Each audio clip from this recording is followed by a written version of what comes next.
I grew up in a family hardware store that had been a cornerstone of our community for 3 generations. Davis's Hardware was more than a business. It was our legacy. While I poured my heart into learning every aspect of this store, my brother Jason was always the golden child who could do no wrong. None of us could have predicted that one day my parents would sell our entire family legacy just to fund his half-baked business idea.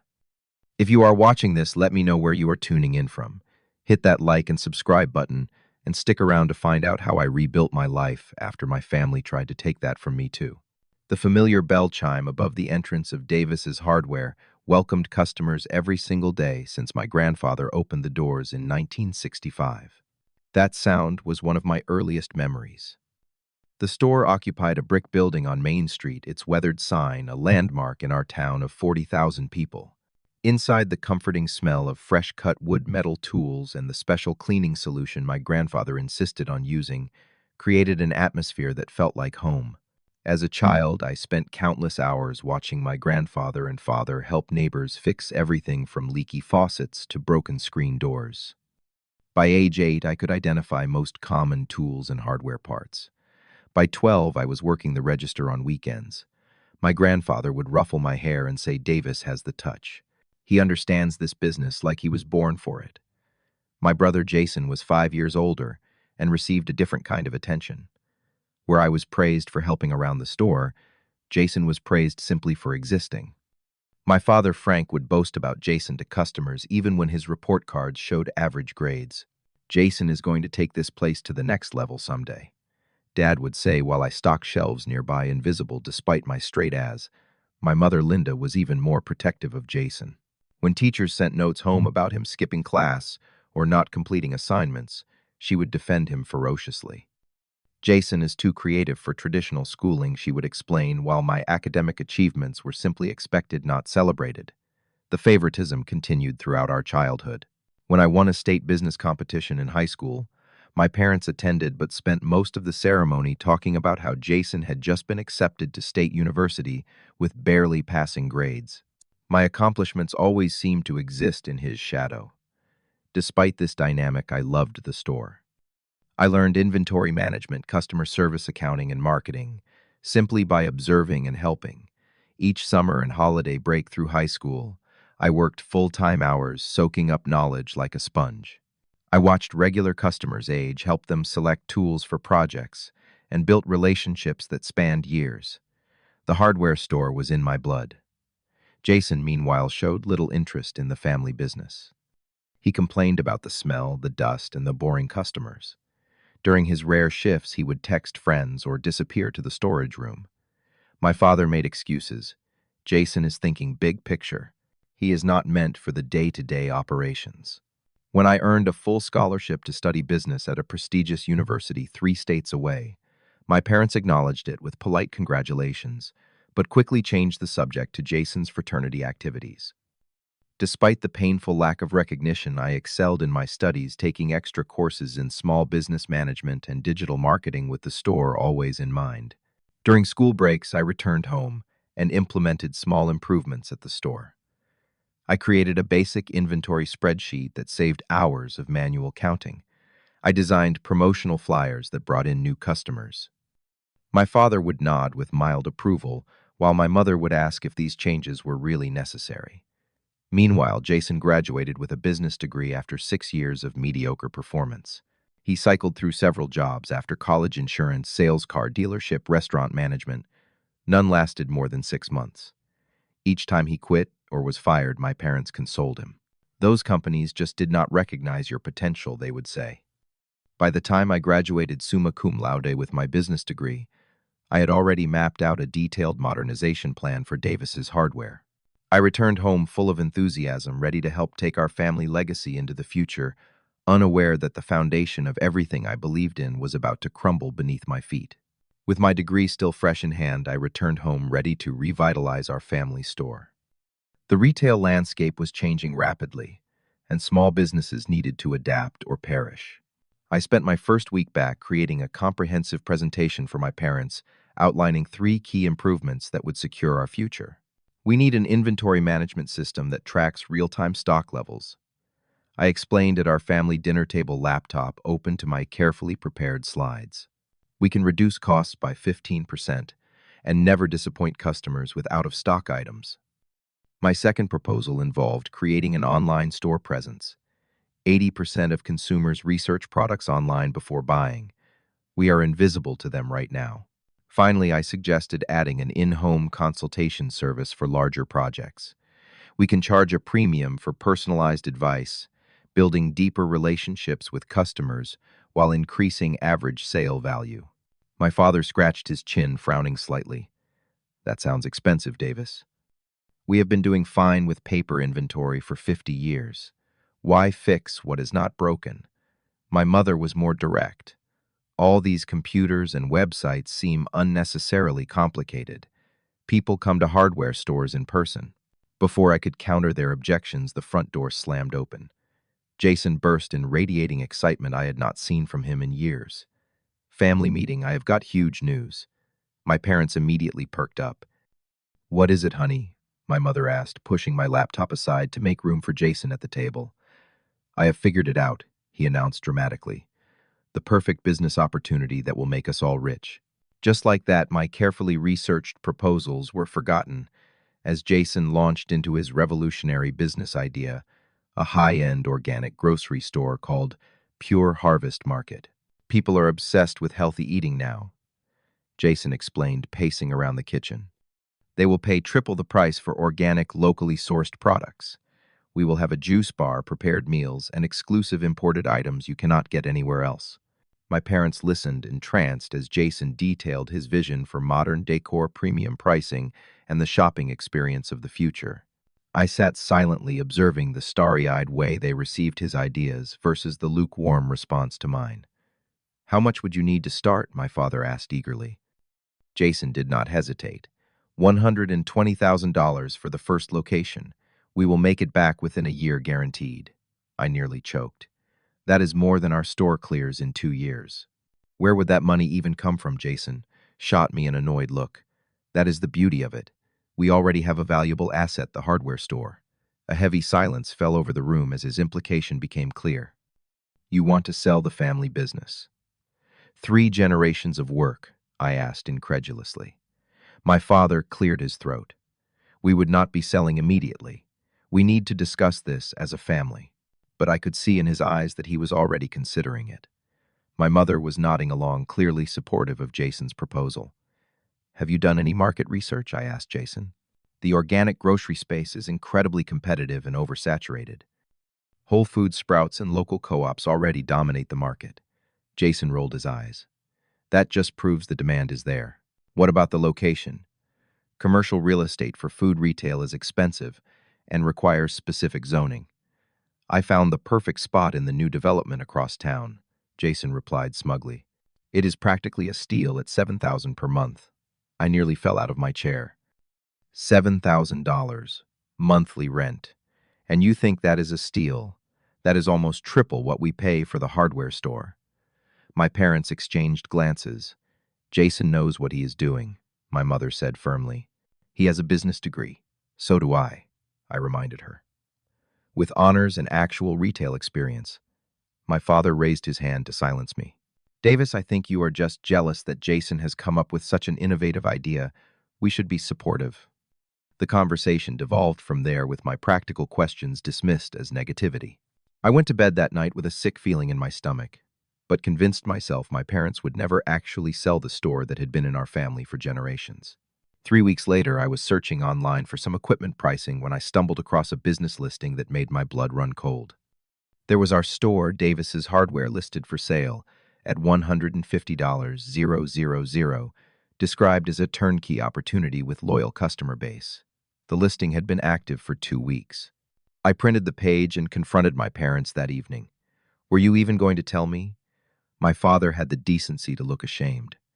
My mother stared at the wall. We were waiting for the right time, my father finally said. The right time.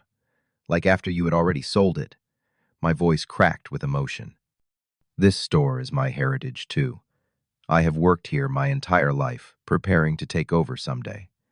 Jason needs this opportunity, my mother interjected. His business will support all of us. You can work for him if you want. Work for him, I was incredulous. He has never held a job longer than 6 months. He knows nothing about running a sustainable business. That is unfair, my father countered. Jason has vision. Sometimes that is more important than experience. And what about my vision for the hardware store? The plans I showed you, the degree I earned specifically to help our family business grow. My mother's expression hardened. We have made our decision, Davis. The store is ours to sell. 3 generations, I whispered. Grandpa would be heartbroken.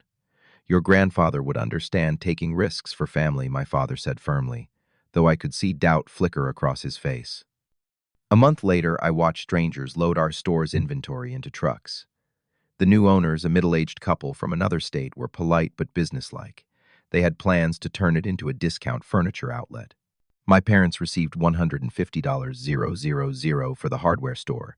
$120,000 went directly to Jason for his organic grocery venture, while my parents kept $30,000 for themselves. When Jason offered me a position as a stock manager at his upcoming store, I declined. That night, I packed my car with everything I owned and drove away from the only home I had ever known, determined to build something new from the ashes of my shattered dreams. I found an apartment in a city 2 hours away, a modest one-bedroom unit that cost nearly half my starting salary at Wilson Supply, a commercial equipment provider that hired me based on my knowledge of hardware and tools. The job was not glamorous, but it gave me a foothold in an industry I understood. Each morning I woke at 5, reviewed industry publications over breakfast, and arrived at work 30 minutes early. I took notes on the company's operations, identified inefficiencies, and studied their customer base. Within 6 months, I was promoted to senior sales representative after bringing in 3 major accounts. You have a natural understanding of what contractors need, my manager commented during my performance review. You speak their language. While my days were devoted to Wilson Supply, my nights belonged to a growing dream. I researched small business loans, created detailed business plans, and mapped out a service model that combined what I had loved about our family store with innovations my parents had rejected. After 2 years of saving every penny and building a network of industry contacts, I resigned from Wilson Supply and founded Precision Tools and Services. My vision was simple yet ambitious. Create a business that offered quality tools and equipment alongside expert consultation and in-home services. The early days were brutal. I secured a small business loan, but it covered only basic inventory and 3 months of storefront rent. I worked 16-hour days, 7 days a week, serving as salesperson, consultant, delivery driver, and accountant. Many nights I slept on a cot in the back office, too exhausted to drive home. What kept me going was the response from customers. Contractors appreciated dealing with someone who understood their needs. Homeowners valued the patient explanations and personalized recommendations. Word of mouth spread, and slowly my customer base grew. The turning point came 8 months in when I landed a contract with a local home builders association. They needed tools and on-site support for 3 major developments. The contract generated enough revenue for me to hire 2 employees and move to a larger location with a proper service department. By the end of my 2nd year in business, Precision Tools and Services had 15 employees and had expanded to a 2nd location in a neighboring city. Our unique model of combining retail consultation and service had created a loyal customer base willing to pay premium prices for expert guidance. Meanwhile, news trickled in from my hometown through mutual acquaintances. Pure Harvest Market, Jason's organic grocery store, had struggled from the very beginning. The reality of retail food had hit him hard. Spoilage, thin margins, and fierce competition from established chains had eaten away at his capital rapidly. Despite a flashy grand opening that depleted a significant portion of his startup funds, customer traffic remained light. The location he had chosen while in a new development lacked the foot traffic and visibility essential for retail success. His premium pricing strategy, which he had insisted would attract affluent, health-conscious shoppers, instead sent most potential customers to the Whole Foods 3 miles away. Within 3 months, Jason was slashing prices to move inventory before it spoiled. By month 5, he had laid off half his staff and was working the store himself, alongside our parents, who had stepped in to temporarily help. At the 6-month mark, vendors began requiring cash on delivery after several late payments. The juice bar and prepared food section closed due to insufficient sales. By month 8, the store hours had been reduced to cut operating costs. 10 months after opening, Pure Harvest Market closed its doors permanently. All $120,000 from the sale of our family store, plus the additional $30,000 my parents had kept and another $50,000 they had scraped together from their retirement savings had vanished into the $50. Failed venture. The aftermath was severe. My parents had to sell their home of 30 years and downsize to a small apartment. My father, at 63, returned to working as a hardware store clerk at a national chain, a painful irony that was not lost on any of us. My mother took a part-time position as a school cafeteria worker to help make ends meet. While I felt sadness for their situation, I cannot say I was surprised. I had warned them about the flaws in Jason's business plan, but they had chosen to ignore my advice and dismiss my concerns. For nearly 3 years, our communication was limited to occasional text messages on birthdays and holidays. I was focused on building my business, and they were dealing with the consequences of their decisions. Jason, I heard, had moved to another state for a sales job, rarely contacting our parents despite their sacrifices for him. Then came the call that would test my resolve and force me to confront the complicated feelings I had buried beneath layers of determination and work. Davis, my father's voice, sounded older, humbler. Your mother and I would like to see you. We are so proud of what you have accomplished with your business. I agreed to meet, suspecting there was more to the call than just reconciliation. We have been thinking, my father continued, his voice brightening. Perhaps it is time for a family partnership. We have some ideas that could help take your company to the next level. And there it was. After 3 years of silence, after dismissing my ideas and selling our family legacy out from under me, they wanted in on my success. I agreed to meet them at my office the following week, unsure of what I would say when we came face to face, but certain that this conversation would define our relationship moving forward. The morning of our meeting, I arrived at my office an hour early. I walked through the showroom, straightening displays and greeting early customers, drawing comfort from the business I had built from nothing. The exposed brick walls, sleek tool displays, and consultation areas reflected my vision in every detail. At precisely 10 o'clock, the front door opened. My parents entered first, looking older and more subdued than I remembered. Behind them, surprising me, came Jason, wearing an ill-fitting suit and an expression that mixed sheepishness with poorly concealed entitlement. Davis, my father, extended his hand formally. Your place looks impressive. My mother hugged me stiffly. We always knew you would do well. Jason nodded without meeting my eyes. Nice setup you have here. I led them to the conference room overlooking the sales floor. An uncomfortable silence settled as we took our seats around the polished table I had purchased secondhand and refinished myself. So I began. You mentioned something about a partnership. My father leaned forward eagerly. Yes, we have been thinking about your success and our family situation. We believe we could contribute significantly to your business. In what capacity, I asked, keeping my expression neutral. Well, my father continued, we have put together $25,000. We know it is not much, but it could help you open another location. Jason could manage it, and I could handle operations. Where did you get $25,000? I asked, genuinely curious given their financial situation. My mother shifted uncomfortably. We took out a loan against our car and borrowed some from your Aunt Julia. I see. I maintained a neutral tone. And what would this partnership look like in terms of ownership and decision-making? Jason spoke up for the first time. We figured for our investment and ongoing work, a 40% stake would be fair. We would be equal partners in all major decisions. I nearly laughed out loud. 40% ownership and equal decision-making authority for $25,000 in a business with 2 locations, 15 employees, and annual revenue approaching $2 million. My father frowned. We would also be contributing our time and expertise. What expertise? I asked bluntly. Mom has never worked in this industry. Jason has no successful business experience. And Dad, While you know hardware, you have not kept up with the technological changes that drive our service model. That is just rude, my mother snapped. Your father ran a successful store for decades. A store that you sold to fund Jason's failed business, I replied evenly. A store that would still be in our family if you had listened to my modernization plans instead. Jason's face reddened. So that is what this is about. You are still bitter about the store. Some people take risks, Davis. Sometimes they do not pay off. But at least I tried something bold. Bold is not the same as smart, I countered. And yes, I was hurt by what happened. But I have moved beyond it. This business exists because of those events, not in spite of them.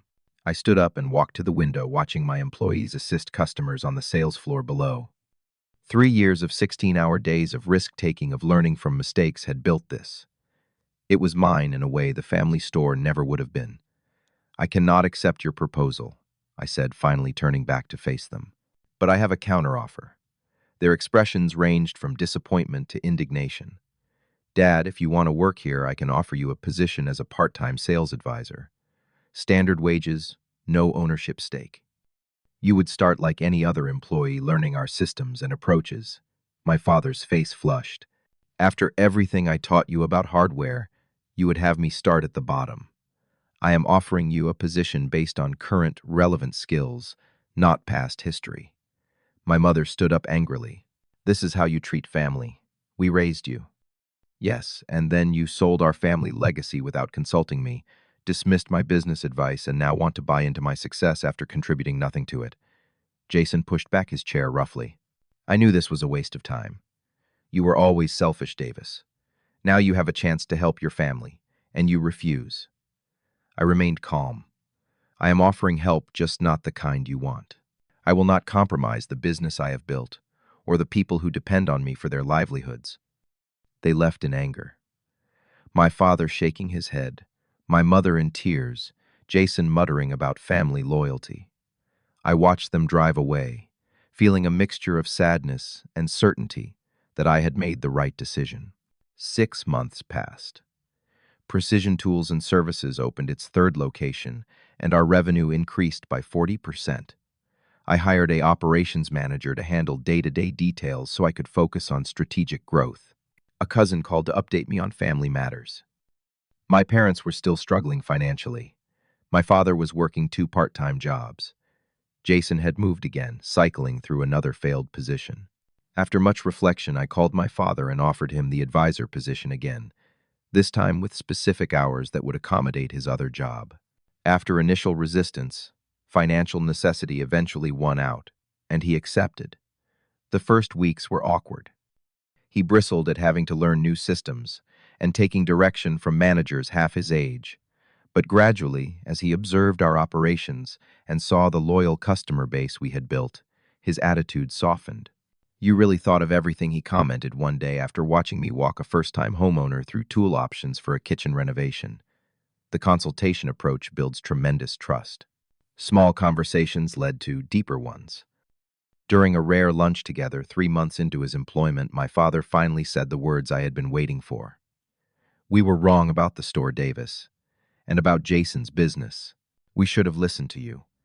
It was not a complete healing of our relationship, but it was a start. My mother remained distant, coming to terms with her diminished circumstances and the role her favoritism had played in creating them. Jason never reached out, too proud to acknowledge his failures or my success. As for me, I found that success was its own vindication. The pain of being overlooked, of having my dreams dismissed, gradually faded as Precision Tools and Services grew. We expanded to 5 locations across 3 states. I implemented all the innovations I had once envisioned for our family store, proving their value through consistent growth and customer loyalty. The greatest lesson I learned through this journey was not about business strategy or market positioning, though those were valuable. The most important understanding I gained was about boundaries and self-worth. Sometimes the people who should support you the most are the ones least capable of seeing your value. Success does not require their validation, and forgiveness does not mean allowing toxic patterns to continue. My relationship with my family remains complicated. I help my parents financially through my father's employment, but I maintain firm boundaries around my business and personal life. Love does not have to mean sacrificing your hard-earned success or compromising your values. I recently learned that the old Davis's hardware building is up for sale again. I am considering purchasing it not out of sentimentality, but because it would make an excellent location for our next expansion. Life has a way of coming full circle sometimes. If my story resonates with you, I would love to hear about your own experiences with family business conflicts or rebuilding after disappointment. Have you ever had to make difficult choices between supporting family and protecting yourself? Share in the comments below. And if you found value in my journey, please like this video, subscribe to the channel, and share with others who might need to hear that standing your ground can sometimes be the most loving choice of all. Thank you for listening, and remember that sometimes the strongest foundations are built after everything else has crumbled.